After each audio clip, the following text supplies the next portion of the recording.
ఏపీలో దళితులకు రక్షణ లేకుండా పోయిందని ఆగ్రహం వ్యక్తం చేశారు మాజీ ఎంపీ చింతామోహన్. దళితులపై అత్యాచారాలు పెరిగిపోయాయన్న ఆయన యువకులను కట్టేసి నడి రోడ్డుపై కొట్టడం దారుణమన్నారు.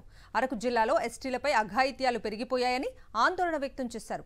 అక్కడి అటవీ సంపద ఖనిజాలను దోచుకోవటానికే కూటమి సర్కారు దారుణాలకు పాల్పడుతోందన్నారు చింతామోహన్.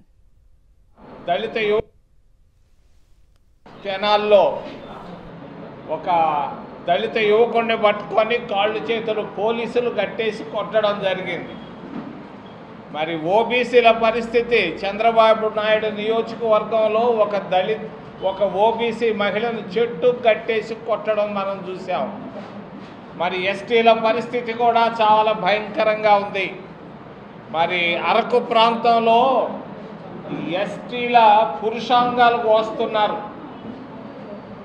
మరి దుర్మార్గులు మరి ఎందుకు కోస్తున్నారు?